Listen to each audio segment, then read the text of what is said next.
The western region of Ghana is the richest in forest endowment, holding many national parks and forest reserves that include the Ankasa Conservation Area. Ankasa is 509 square kilometers in size. It is a vast, pristine, evergreen rainforest and home to a wealth of flora and fauna. The Bamboo Cathedral is one of many attractions.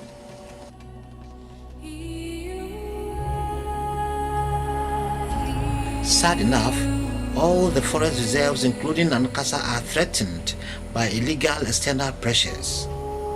Animal and plant products extraction, slash and burn agriculture, commercial logging and cocoa, rubber, oil palm and coconut plantations establishment are aggravating the problem. Forest resources constitute the source of livelihood for over 60% of our local people. That is what they depend on for income, for their livelihood and all that. And if we are losing our forest resources, it means this group of people whose livelihood depends solely on forest and natural resources are being further entrenched in poverty. So there's the need to do something about that. CARE Ghana, drawing from her immense global experience to promote innovative solutions and global responsibility, has a strong affinity to forests and natural resources and has put in place a forest and natural resource program. A subset of CARE Ghana's forest and natural resource program called Community Forest Biodiversity Project CFBP, which rolled off in July 2006, has CARE Ghana partnering all stakeholders, including forest fringe communities, to better manage Western Region's forest heritage. CFBP has adopted a tool called CREMA, Community Resource Management Areas, to deliver her mandate most effectively. There are three components of the project. The first component is for seeing how we can, first of all, understanding the status of some endangered primates. That is being taken care of by WAPCA. WAPCA is West African Primate Conservation Action. And then the second and third components are the components that CARE International is in charge of. So you can see that the project has three components, but there are two service providers, WAPCA and CARE International. The second component is about people going into management of natural resources. And this is in line with the Forest and Wildlife Policy of 1994. One of the provisions is to seek the community's contribution or collaborating with government in the management of natural resources in this country. And through the Wildlife Division, one of the strategies that has come up is what we call the CREMA. And the full name for the CREMA is Community Resource Management Areas. So it's about a group of people in an area, the chiefs, the elders, community members deciding to sit together and make regulations, make constitutions, agree on benefit share arrangements, and then managing the resources for the benefit of themselves first, and then for the benefit of the whole country at large. The Wildlife Division of the Forestry Commission is responsible for managing all wildlife in this country. We do so on reserves, that is in parks and protected areas, and we do so also by regulation of wildlife in off-reserve areas. The CREMAs are basically the instruments that we are using to manage wildlife in off-reserve areas. We noticed that wildlife numbers were diminishing, and because of the importance of wildlife to Ghanaians as a people, we needed to take actions to sort of address that kind of problem. Three reasons were found to be responsible for the declining trends of wildlife. One, bushmeat as food.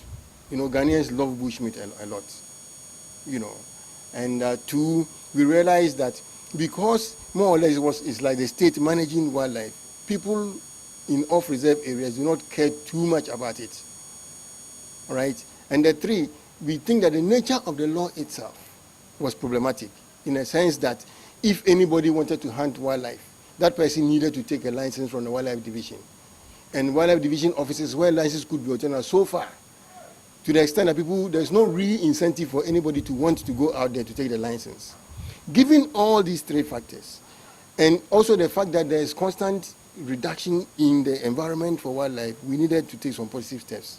So we developed this CREMA concept, which basically is encouraging farmers or land users to integrate wildlife into their land use.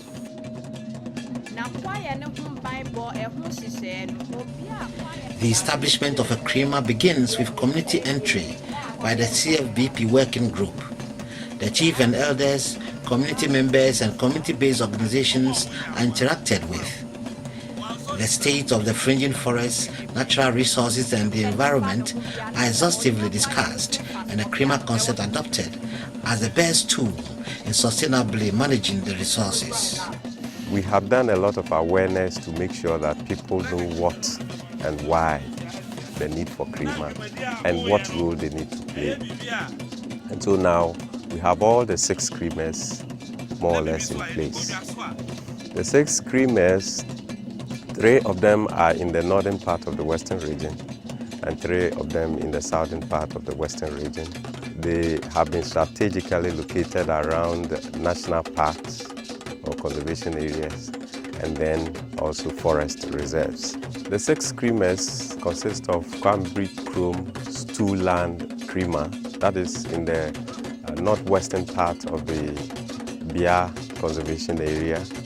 Then we have the Eluo Chrome CREMA, that is also in the eastern side and of the national park, the same Bia conservation area. And the third one is the Krokosua Hills CREMA. Krokosua Hills CREMA lies side by side adjacent to the Eluo Chrome CREMA. And the 2 CREMAs are right, in the area that's like adjoining to the Krokosua Hills Forest Reserve and then the Bia Conservation Area. The 4th one is in the southern part of the western region. It's called the Gananungwa Cocoa Town CREMA. The Gananungwa Cocoa Town CREMA consists, as the name implies, 2 stool areas, Gananungwa and then Cocoa Town, and all satellite communities coming under them. The next one is Chiako Navrongo CREMA, also in the southeastern part of the Ankasa conservation area. Then we have the Cape Tree Point Princess Town CREMA, that is in the lower side, the southern portion of the Cape Tree Point Forest Reserve. The positions of these CREMAs have been carefully chosen so that if we are successful, then they would serve as buffers to these very important conservation areas that more or less remain the last chunk of forests that we have. We have taken the people through processes, and now all the 6 CREMAs have established their management structures. There are 2 levels of the management structures. The community resource management committees. These committees are found in all major communities constituting each CREMA. Then from each of these community resource management committees of a CREMA, then we have representatives that come to constitute what we call the CREMA Executive Committee. Each CREMA Executive Committee, CEC, is inaugurated locally and nationally. 2 members selected from each Community Resource Management Committee, CRMC, in the CREMA area serve on the CEC. We have 6 CREMA Executive Committees, and they happen to be the highest decision-making structure for the CREMAs. And then in total of the 6 CREMAs, we have 50 Community Resource Management Committees. When we bring such an issue and give them such responsibilities, then we need to take them through processes for them to, for us to make sure that they know what they have to do. If you are made an executive, say a chairman, say a secretary, a treasurer, and so we have been taking them through these processes of, leadership, capacity building skills, and we also support them to be able to do even more awareness creation on themselves to their community members. The whole major issue in the CREMA is that we want to attract wildlife back into the places. Why have the wildlife run away from these places? Because we have destroyed all the habitats. We have a number of farmers who have indicated to us certain patches of land that are not suitable for cocoa and that could be used for agroforestry. The farmers will show us those patches of land. We go to examine them and see whether they are swampy areas, they are hilltops or clay areas or whatever. And we measure the various sizes. Okay, then we look for the trees that will be suitable for those sizes. There are three things that we consider in selecting the kind of trees that could be planted: the farmer interest, wildlife interest, and land suitability. So basically that is the design. We map this, so that we have a map with all the various locations and the soil types and all that. Then we come in with the kinds of trees that are needed to be planted in those areas to encourage the return of wildlife and also for the farmers to benefit financially. John Ntie, a farmer at Domiabra in Ghana Nungwa Cocoa Town CREMA, is serious with his agroforestry effort. When I was young, this place was a forest with various wildlife species. Through agricultural practices, we have felled all trees and the animals have fled. CARE supplied us with seeds for nursery and transplanting, so we re-established the forest and reclaimed our degraded lands.